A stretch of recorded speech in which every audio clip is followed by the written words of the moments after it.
Hello, my name is Dr. Chaitanya and welcome to my new YouTube video. Coming to the systemic pathology hepatobiliary system practical number 11 and the part 2. So in the part 2 we are going to talk about the acute viral hepatitis and chronic viral hepatitis. All you know the pathology and pathogenesis. I am not going in detail as this is the practical part. So in case of the hepatitis, there are the acute and chronic, these two types. Here you can see clearly the what is the basic difference between two. That in case of the acute hepatitis you have a scanned mononuclear infiltrate. Please refer the previous link for the liver normal microanatomy and the histology. So in case of the portal tract, when there is a scanned mononuclear infiltrate and there are the ballooning degenerations of the hepatocytes and some kind of apoptosis, cholestasis and the macrophage aggregations. So these are the features of the acute hepatitis. Whereas in case of the chronic hepatitis you will get the dense inflammation and the fibrosis and the bridging. This called as the bridging fibrosis between the one portal tract to the another portal tract, and there is a ductular reaction. So these are the features which suggest this is the chronic hepatitis. So chronicity is defined by their fibrosis.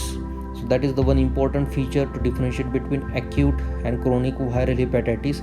So here you can see that in acute viral hepatitis there are the small this is the area of necrosis with collapsing lobules, and this necrosis is ill-defined pale yellow in color, whereas the viable area is dark brown and necrosis is increased, then the liver becomes shrunken. Okay, so this is the gross picture of the liver of the acute viral hepatitis. So these are the yellows areas.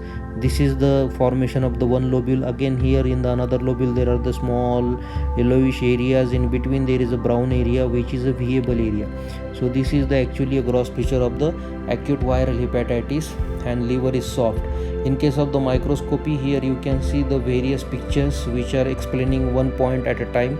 So this is the lobular inflammation. Lobular inflammation means when there is a lobule, okay, there is a central vein, one lobule. Here you cannot see the portal triad, but if there is a portal triad, then around the central vein it is a one lobule. This is called as the lobule, and this is called as the portal triad area. Okay, here I am not, this picture is not showing portal triad, this is imaginary. So in case of this one lobule, this is actually a one whole lobule and showing the some degeneration, feathery degeneration of the cells. Okay, and there is the inflammation. These blue dots are small blue dots are, these are all are the inflammation. So this is called as a pan-lobular inflammation. Second feature is in the portal triad area. Here you can see that inflammation and Kupffer cell aggregation. This stain is a specific stain called as the PAS stain, and this PAS stain shows the red magenta color of the Kupffer cells or the your macrophages in the portal triad area. This is called as apoptotic cell. This dark brown cell is called as apoptotic cell, and this around apoptotic cells you can see the lymphocytes. Okay, so this is another microscopic feature, and the last one is the swollen hepatocytes. So these are actually high power picture showing the hepatocytes are swollen. Okay, hepatocytes are swollen and they are either in nature or granular. So this is called as the swollen hepatocyte. So all these pictures of the acute viral hepatitis. Coming to the next slide, that is the submassive necrosis. This is the wet mount formalin piezo specimen of the slice of the liver measuring 16 into 5 into 1 centimeter. Liver is small and shrunken in size, and capsule is loose and the wrinkled. So cut surface should diffuse or random involvement of the ribbon parenchyma. There is extensive areas of muddy red yellowish necrosis. So basically this is the area of the necrosis. This muddy area is of the necrosis, and this feature is called as the submassive necrosis, which is seen in the viral infections. So thank you very much.